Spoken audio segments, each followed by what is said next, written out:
बच्चों, स्वागत है आपका फिर से हमारे YouTube चैनल पर। आज हम देखेंगे वार्षिक परीक्षा सत्र 2024-25 विषय गणित कक्षा 7वीं का पेपर। तो बच्चों, वीडियो को शुरू से अंत तक ज़रूर देखें, क्योंकि इसी में मैं आपको सभी प्रश्न बताऊंगी। सभी प्रश्नों के उत्तर भी हम इसी वीडियो में देखेंगे, तो वीडियो को शुरू से अंत तक ज़रूर देखें। अगर नए हैं तो हमारे YouTube चैनल को सब्सक्राइब करें, साथ ही साथ वीडियो को लाइक भी करें। तो चलो बच्चों, बढ़ते हैं हम अपने प्रश्न की ओर, जहाँ सबसे पहले आपको दिया गया है बहुविकल्पी प्रश्न। प्रश्न नंबर 1 में बच्चों आपसे पूछा है 1/8 और इंटू 48 का मान होगा, तो आपका उत्तर हो जाएगा बच्चों ऑप्शन सी। आंसर है आपका 6। प्रश्न नंबर 2 बच्चों आपको दिया समीकरण 5x बराबर 10 का हल है, तो आपका उत्तर हो जाएगा बच्चों 2। क्या हो जाएगा? 2। इसका सही उत्तर क्या है? 2, ऑप्शन नंबर सी। प्रश्न नंबर 3 आपको दिया है दो संपूरक कोणों के मापों का योग होता है, तो दो संपूरक कोणों के मापों का योग कितना होता है बच्चों? 180 अंश। प्रश्न नंबर 4 आपको दिया है परिमेय संख्या p/q में q का मान नहीं हो सकता, तो q का मान क्या नहीं हो सकता बच्चों? 0 नहीं हो सकता। प्रश्न नंबर 5 आपको दिया एक घनाभ में फलकों की संख्या होती है, तो एक घनाभ में फलकों की संख्या कितनी होती है बच्चों? 6। आपका उत्तर हो जाएगा ऑप्शन नंबर बी। नेक्स्ट प्रश्न आपको दिया है रिक्त स्थान। प्रश्न नंबर 6 बच्चों आपसे भाग का भागफल पूछा है, तो आपका इसका मान कितना हो जाएगा? 0.1289, ये आपका उत्तर होगा। प्रश्न नंबर 7 पूछा है आंकड़ों में 36, 24, 46 का माध्यक, तो आपका माध्यक कितना हो जाएगा बच्चों? 36। प्रश्न नंबर 8 आपसे पूछा है त्रिभुज की दो भुजाओं का योग तीसरी भुजा से होता है, तो क्या होता है बच्चों? अधिक। तीसरी भुजा से अधिक होता है। प्रश्न नंबर 9 आपसे पूछा है एक वर्ग की गुणन समिति का क्रम है, तो एक वर्ग की गुणन समिति का क्रम क्या है बच्चों? 4। प्रश्न नंबर 10 आपसे पूछा संख्या 106 में आधार से संख्या का विचलन होगा, तो कितना होगा बच्चों? 6 होगा। बढ़ते हैं अपने अगले प्रश्न की, और उससे पहले बच्चों यदि अभी तक आपने हमारे चैनल को सब्सक्राइब नहीं किया है तो चैनल को सब्सक्राइब करें, ताकि आने वाली हर वीडियो आप तक पहुंचती रहे। साथ ही साथ वीडियो को लाइक भी करें। अगर आप नेक्स्ट पेपर की प्रिपरेशन चाहते हैं तो हमारे यूट्यूब चैनल से जुड़े रहें। बढ़ते हैं बच्चों अपने अगले प्रश्न की, जहाँ आपसे पूछा है अति लघु प्रश्न। प्रश्न 11 बच्चों आपसे पूछा है एक ऋणात्मक पूर्णांक और एक धनात्मक पूर्णांक के लिए लिखिए जिनका अंतर -3 है, तो हमारा उत्तर कितना हो जाएगा बच्चों? -1 और +2। ये हमारा क्या होगा? सही ही उत्तर होगा। उसके बाद हम आते हैं प्रश्न नंबर 12, जहाँ 2.5 गुणा 0.3 का मान क्या होगा, तो बच्चों कितना हो जाएगा? 0.75। प्रश्न नंबर 13 बच्चों आपको दिया है कोण ABC और कोण DEF की भुजाएं समांतर है, तथा कोण ABC 70 डिग्री, तब कोण का मान ज्ञात कीजिए। तब कोण DGC का मान ज्ञात कीजिए। तो रेखाएं कैसी है बच्चों? हमारे पास प्रतिच्छेदी रेखा है। जब हमारे पास रेखाएं समान है और प्रतिच्छेदी है, तो हमारा कोण भी कैसा होगा? समान, यानी कि हमारा DGC वाला कोण भी कितना हो जाएगा? 70 डिग्री होगा। बढ़ते अपने अगले प्रश्न की ओर, जहाँ आपसे प्रश्न नंबर 14 बच्चों पूछा है ऐसे चतुर्भुज का नाम बताइए जिसमें रैखिक सममिति और घूर्णन सममिति दोनों हो, तो आपका उत्तर कितना हो जाएगा बच्चों? वर्ग। आपका उत्तर क्या होगा? वर्ग। उसके बाद प्रश्न नंबर 15 आपसे पूछा है ऐसी आकृतियों के नाम लिखिए जिनमें दो सममित रेखाएं होती हैं, तो वो कौन से हो जाएंगे बच्चों? नाम आयत और समचतुर्भुज। आयत और समचतुर्भुज। अगला प्रश्न बच्चों आपको दिया गया है प्रश्न नंबर 16, यदि 3-3 सेंटीमीटर विमाओं वाले दो घनों को परस्पर सटा कर रखा जाए तो परिणामी विमाएं क्या होंगी? तो आइए हम इन सभी प्रश्नों के बाकी के हल देख लेते हैं। अब ये रहे आपके सभी प्रश्नों के हल। प्रश्न नंबर 16 का हल ये रहा बच्चों। हमसे कहा था कि घनों को परस्पर सटाकर रखा जाए, तो हमने ये दो घन ले लिया। एक घन हमारा ये है बच्चों और एक घन ये है। तो आप देख सकते हैं हमें 3-3 सेंटीमीटर वाली विमाएं दी थी, तो 3 सेंटीमीटर विमा एक ये हो गई, एक ये हो गई, एक ये हो गई और एक ये हमारी 3 सेंटीमीटर वाली विमा हो गई। तो परिणामी घनाभ की विमाएं कितनी हो जाएंगी बच्चों? अगर हम दोनों को जोड़ देंगे तो कितनी हो जाएगी? हमारी लंबाई जो है वो 6 सेंटीमीटर हो जाएगी। बाकी की हमारी ये दोनों कितनी ले जाएंगी? चौड़ाई और ऊंचाई 3-3 सेंटीमीटर रह जाएंगे। तो यही आपका उत्तर है। उसके बाद बच्चों हम आते हैं अगले प्रश्न की ओर, जहाँ आपको दिया गया है लघु उत्तरी प्रश्न।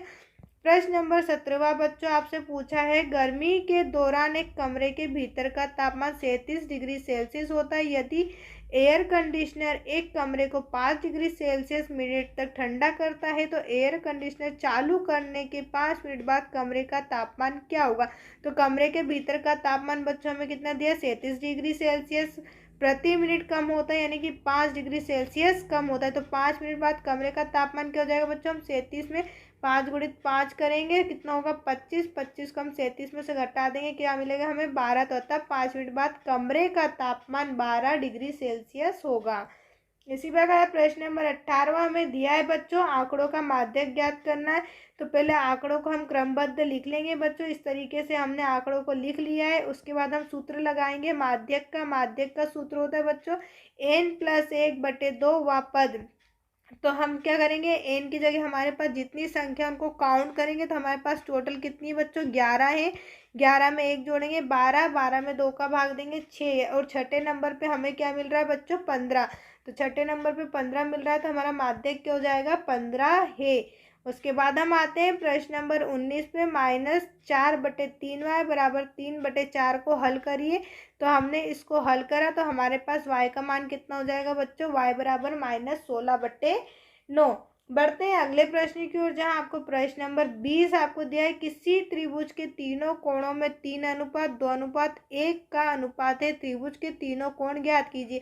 तो बच्चों त्रिभुज के तीनों कोणों का योग कितना होता है, 180 डिग्री। तीनों अनुपात क्या है हमारे पास, 3x 2x और 1x। हम तीनों का योग करेंगे कितना हो जाएगा, 180 डिग्री। अगर हम इन तीनों को प्लस करते हैं तो 6x होगा, और 6 को हमने डिवाइड में फेंक दिया भाग में, तो हमारे पास x की वैल्यू कितनी हो गई, 30 हो गई। और इस x का मान हम जब इन तीनों संख्याओं में रखेंगे तो हमारे पास त्रिभुज के तीनों कोण हो जाएंगे 90, 60 और 30। बढ़ते हैं अगले प्रश्न की ओर, जहां आपको बच्चों प्रश्न नंबर 21वां दिया गया हैगा। रेहान किसी स्थान ए से पूर्व दिशा में एक सही 3/4 किलोमीटर चलती तथा फिर वहां से पश्चिम दिशा में एक सही 1/2 किलोमीटर चलती है, तो उसकी ए से दूरी क्या होगी। तो रेहान पूर्व दिशा में कितनी चली बच्चों, एक सही 3/4 किलोमीटर, और पश्चिम दिशा में चली एक सही 1/2 किलोमीटर। जब हम इन दोनों को घटाएंगे तो हमारा आंसर बच्चों क्या हो जाएगा, 1/4 किलोमीटर। अतः रेहान की ए से दूरी 1/4 किलोमीटर है। बढ़ते हैं अगले प्रश्न की ओर, जहाँ प्रश्न नंबर 22 बच्चों आपसे पूछा, एक न्यूनन पूर्वेन विधि से 46 × 99 का गुणा कीजिए। तो हम क्या करेंगे, 46 में से 1 घटाएंगे, हमें क्या मिलेगा 45। उस 45 को बच्चों हम 99 में से माइनस कर देंगे, 99 से माइनस कर देंगे तो हमें क्या मिलेगा 45। 45 का उल्टा क्या करेंगे 54, और हम उन्हें को साथ में लिख देंगे। तो ये हमारा क्या हो गया, न्यूनन पूर्वेन विधि से गुणा। उसके बाद हम आते हैं दीर्घोत्तरी प्रश्न पर, जो आपसे 5 नंबर में पूछे हैं। प्रश्न नंबर 23 बच्चों आपसे पूछा है, जूही एक वॉशिंग मशीन 13,500 में बेचने पर 20% की हानि उठाती है, उसने वह मशीन कितने रुपए में खरीदी। तो बच्चों उसने बेची, बेचने का हम क्या बोलते हैं, विक्रय मूल्य। विक्रय मूल्य उसका कितना है बच्चों, 13,500। उसे हानि कितनी हुई बच्चों, 20% की। तो क्रय मूल्य बराबर क्या हो जाएगा, 100 गुणित विक्रय मूल्य बट्टे 100 माइनस हानि। 100 हम लिख देंगे, विक्रय मूल्य बच्चों हमारे पास था 13,500, हानि हमें हुई थी 20% की। जब हम इसे पूरा सोल्व करेंगे तो हमारा उत्तर क्या हो जाएगा बच्चों, 16,875। अतः उसने मशीन 16,875 रुपये में खरीदी थी। अगला प्रश्न बच्चों आपको दिया गया है, प्रश्न नंबर 24 आपको दिया है, त्रिभुज एबीसी में समद्विबाहु त्रिभुज है, जिसमें AB बराबर AC बराबर 7.5 सेंटीमीटर है और BC बराबर 9 सेंटीमीटर। A से BC तक की ऊंचाई AD 6 सेंटीमीटर है। त्रिभुज ABC का क्षेत्रफल ज्ञात कीजिए एवं C से AB तक की ऊंचाई अर्थात CE ज्ञात कीजिए। तो त्रिभुज का क्षेत्रफल क्या होता है बच्चों, 1/2 गुणित आधार गुणित ऊंचाई। त्रिभुज ABC में पहले हम देख लेते हैं, त्रिभुज ABC में हमें बच्चों क्या दिया है, तो 1/2। BC हमारी बच्चों क्या हो गई, BC हमारा आधार हो गया। BC हमें आधार कितना दिया है, 9 सेंटीमीटर। ऊंचाई हमारी क्या है, AD हमें कितना दिया बच्चों, AD हमें दिया 6 सेंटीमीटर। इसे हम सॉल्व करेंगे तो हमारा कितना हो जाएगा, 27 सेंटीमीटर स्क्वायर हो जाएगा। उसके बाद हम अगला त्रिभुज देख लेते हैं बच्चों। अगले त्रिभुज में हमें क्या दिया हैगा, अगला हमें निकालना सी ई। तो त्रिभुज ए बी सी में 1/2 ए बी गुणित सी ई कर लेंगे। क्या कर लेंगे बच्चों, ए बी गुणित सी ई। ये रहा हमारा सी ई, ए बी गुणित सी। ये वाला त्रिभुज हम लेंगे अगली बार में। यहाँ से हम मान निकालेंगे तो हमारा मान क्या हो जाएगा बच्चों, 1/2 गुणित 7.5 गुणित सी। जब हम इसे सॉल्व करेंगे तो हमारी सी ई का मान कितना हो जाएगा, 7.2 सेंटीमीटर। यही हमसे इसमें सवाल में पूछा गया था। उसके बाद बच्चों हम आते हैं अगले प्रश्न की ओर, जहाँ आपसे प्रश्न नंबर 25 पूछा है, यदि n बराबर -2 है तो निम्नलिखित व्यंजकों के मान ज्ञात कीजिए। अब हमें n बराबर 2 दिया, जहाँ जहाँ हमें प्रश्न में n है वहाँ हम n की जगह क्या लिख देंगे बच्चों, -2। तो आप देख सकते हैं 5n - 2, हमने n की जगह -2 रखा तो हमारा फर्स्ट वाले का आंसर आया -12। इसी प्रकार दूसरे में हमने 5n² + 5n - 2, इसमें जहाँ पर n है वहाँ पर हमने -2 रखा, -2 रखा है तो हमारा आंसर कितना हो गया बच्चों, 8। इसी प्रकार तीसरी समीकरण में भी हमने n की जगह क्या कर दिया बच्चों, -2 रख दिया और उसे सॉल्व करा तो हमारा आंसर क्या हो गया, 0। बढ़ते हैं अगले प्रश्न की ओर, जहाँ प्रश्न नंबर 26वां आपसे पूछा है, सरल कीजिए और उत्तर को घातांक के रूप में लिखिए। तो हमने इसका मल्टीप्लाई करा बच्चों, 2 का हम अगर 3 की घात का 3 में गुणा करेंगे तो कितना हो जाएगा, 9। अब घातांक हमारे पास समान है तो आधार का हम क्या कर देंगे बच्चों, गुणा कर देंगे। हमने आधार का गुणा कर दिया, हमारे पास कितना आया, 30। 30 की घात 9। बस यही आपका इसका उत्तर है।